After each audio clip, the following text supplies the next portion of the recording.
कहानी शुरू होती है चौथी शताब्दी ईस्वी में पश्चिमी घाटों की हरी भरी वादियों से। यहीं जन्म हुआ कदंब साम्राज्य का, जिसकी नींव रखी एक ब्राह्मण युवक ने, मयूर शर्मा ने। लेकिन यह कोई आम कहानी नहीं थी। मयूर शर्मा पहले एक विद्वान थे, जो कांचीपुरम के गुरुकुलों में शिक्षा ले रहे थे। कहते हैं कि पल्लव सैनिकों ने उनका अपमान किया। यह अपमान इतना गहरा था कि विद्वान एक योद्धा में बदल गया। वह वापस अपने जंगलों से घिरे वतन लौटे, बनवासी क्षेत्र, और वहीं रचा स्वतंत्र साम्राज्य। कदंब नाम भी संयोग नहीं था। इसका नाता जुड़ा है कदंब वृक्ष से, जो हिंदू धर्म ग्रंथों में पवित्र माना गया है। मान्यता है कि मयूर शर्मा ने कदंब के पेड़ के नीचे तपस्या की, और वहीं से उन्हें अपने राज्य की स्थापना का वरदान मिला। राजधानी बनी बनवासी, जिसका उल्लेख महाभारत तक में वनवासी नाम से मिलता है। कदंब राजाओं ने इस नगरी को शिक्षा, संस्कृति और शासन का केंद्र बना दिया।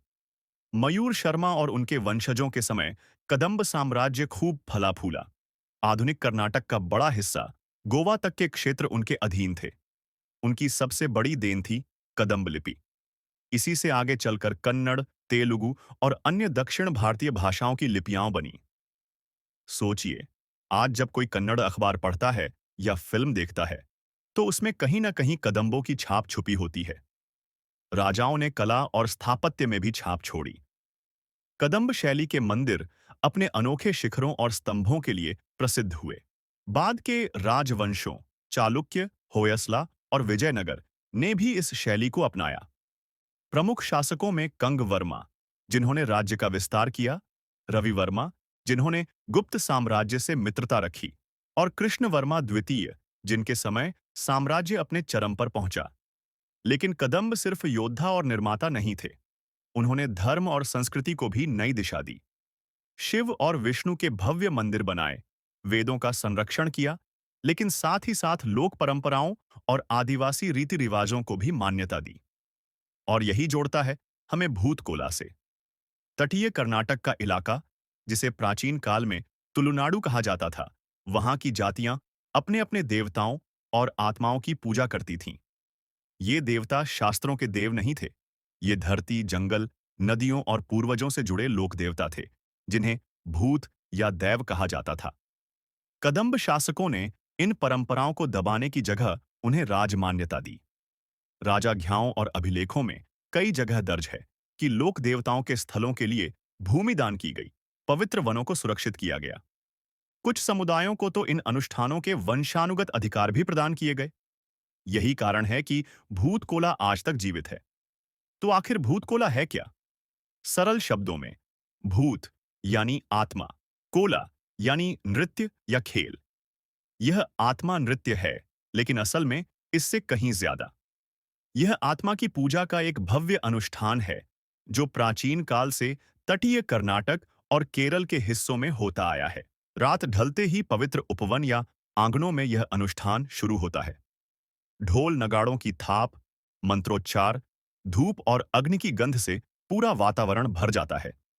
साधक, जिन्हें पात्री या नालिके कहा जाता है, रंग बिरंगे मुखौटे, पत्तों और धातु से बने अलंकरण पहनकर नृत्य करना शुरू करते हैं। जैसे जैसे थाप तेज होती है, साधक ट्रांस में प्रवेश करता है, और विश्वास यह है कि उस पल देवता या आत्मा उसके शरीर में उतर आती है। उसके बाद वही आत्मा बोलती है, विवाद सुलझाती है, भविष्यवाणी करती है, लोगों की समस्याओं का समाधान देती है। गांव वाले इसे देववाणी मानते हैं। यही कारण है कि भूतकोला सिर्फ धार्मिक अनुष्ठान नहीं, बल्कि सामाजिक न्याय का भी एक सशक्त माध्यम है। कई भूतों की कहानियों में कदंब राजाओं का जिक्र आता है, जैसे पंजुरली भूत, वराह देवता, जिनके बारे में कहा जाता है कि उन्होंने एक कदंब राजा को युद्ध जीतने में मदद की थी। बदले में राजा ने उन्हें स्थायी पूजा अधिकार प्रदान किए। कई योद्धा भूत भी कदंब सैनिकों की आत्माएं मानी जाती हैं। अब बात करते हैं कांतारा की। इस फिल्म ने भूतकोला को दुनिया भर में पहचान दिलाई। फिल्म में दिखाए गए दृश्य, मेकअप, ढोल, नृत्य, सब वास्तविक परंपरा के अनुसार थे।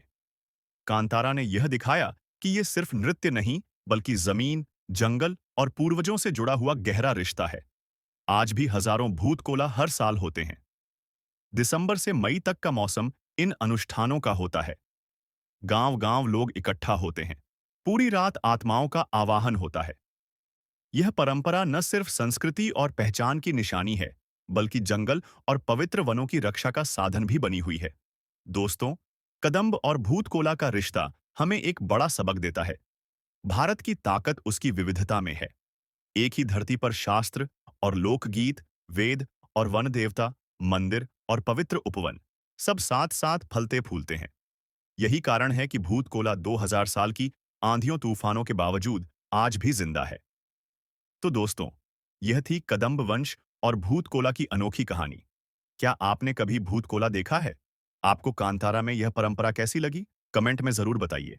अगर आपको यह सफर अच्छा लगा हो तो चैनल को सब्सक्राइब करें, वीडियो को लाइक और शेयर करें। अगली बार मिलेंगे भारत की किसी और अद्भुत दास्तान के साथ।